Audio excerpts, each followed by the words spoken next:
so something that I wanted to share with you is just kind of one of my jogs. So I've got my buddy Milo here today, and we like to go on about 3 to 4 mile jogs around the block in the morning.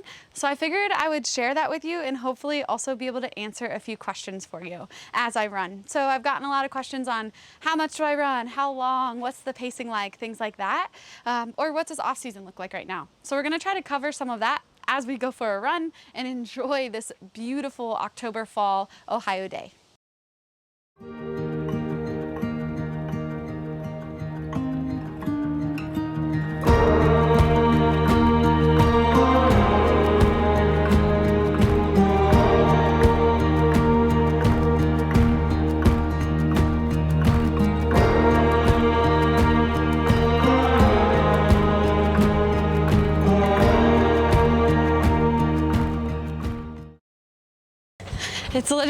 It's so perfect outside. Running is one of my absolute favorite things. So sometimes Pat will ride the bike with Milo while I try to keep up with them. And I think that really helps me push my pace a little bit. And it also makes it more fun than running by myself outside. So I just really enjoy running because for me, it's a space where I can clear my head and I can just go and just focus on being outside and enjoying fitness and enjoying exercise. And it's almost like I like to call it my moving meditation, especially on the days that I feel really stressed. You don't have to run fast. You don't always have to run hard, but just getting those good endorphins and getting the blood flow, and today, the vitamin D, it just makes you feel so awesome. And it's one of my favorite things. Running for me has always just been a hobby. Growing up, I watched my mom run marathons. So when I was little, she ran the Boston Marathon, and I thought that was the coolest thing ever. And I remember her watching her in that race, and it was always something I wanted to do. So swimming for the University of Louisville, in high school, I had always run. And when I was swimming, I decided to do some halves, or in Louisville, they call them a mini marathon. And so I did that with my friends, and I just got this bug and this urge to run a full. So I did my full in Louisville, I think back in like 2009.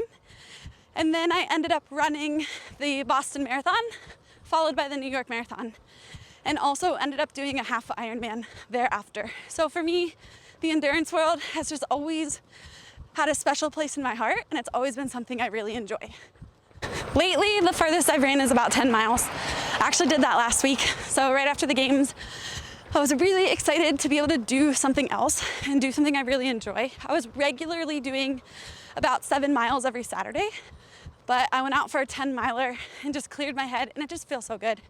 So that's the furthest I've run lately.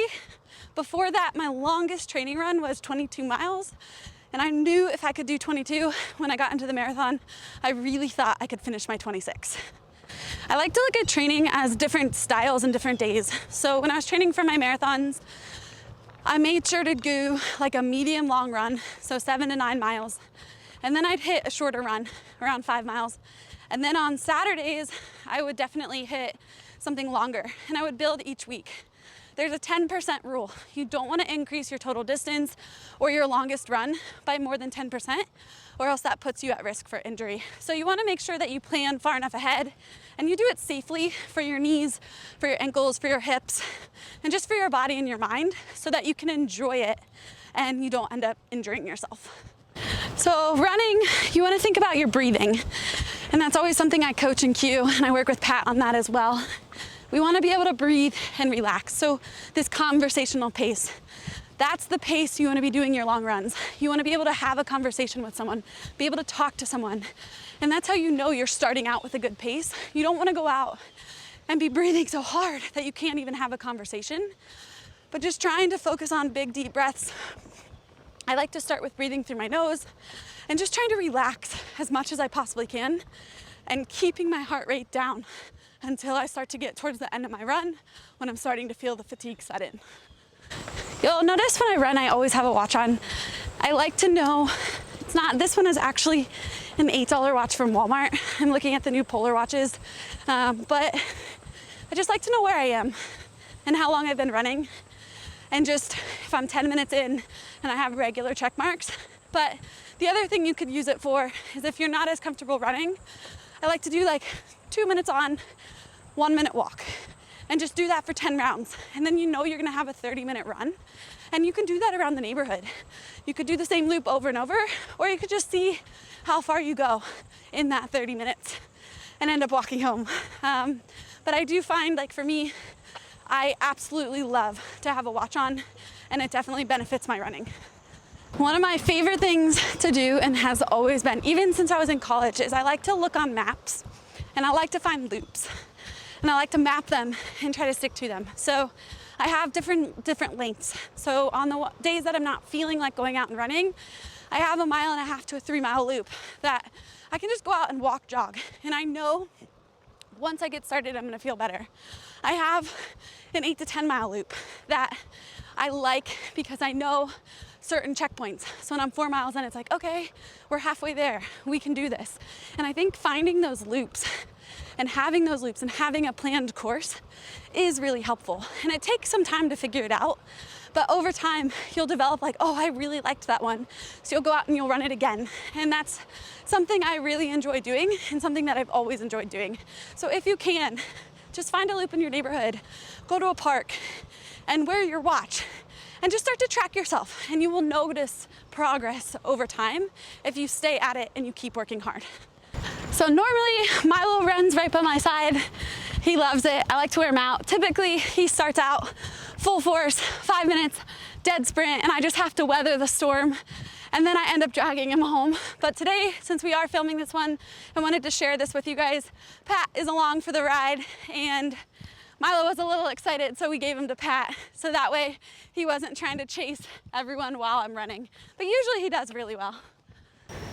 All right, guys, we hope you enjoyed that. We tried to do something a little bit different with you, so if I was breathing heavy as I was speaking, I'm sorry. I'll work on my conversation pace running like I talked about as we were going. One thing I did want to touch on, running with a dog is a really great way to push your pace and to get started. So if you can train your dog to run right next to you, I trained for my first marathon with one of my friend's dogs, and I swear that's why I ran so fast.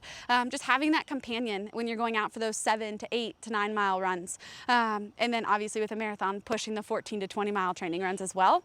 But it's fun and it's enjoyable. So if the weather's nice, even if it's not nice, put a ball cap on and get outside. It makes you feel so good. 2 of my favorite ways to end my running: 1, stretching. We just put out a great running stretch video as our last video, so make sure you guys check that out. It was our last or second to last. I'm really passionate about those stretches, and I think they will really help you guys, especially if you're doing some running. And then 2, I like to cool down. So I always have an end marker. Like I was talking about earlier, I have loops around my neighborhood. When I hit my end marker, that's my finish line. So create a finish line somewhere, and then make sure you get some walking and some cooling down in. While you walk, focus on thinking about breathing through your nose, so that can help you start to slow your heart rate and bring your heart rate down, and you can begin that recovery process. I think that really helps. If you're looking for a running program, we have our beginner intermediate program, and I'm also about to drop the track program that I've done training up for the CrossFit Games. I'm passionate about both of them, and I know that they will work for you guys and you guys will love them. So make sure to click the links in the bio and check those out. And I hope you guys really enjoyed this. If you have any comments or anything else you guys want to see, make sure to drop them below, and have a great day.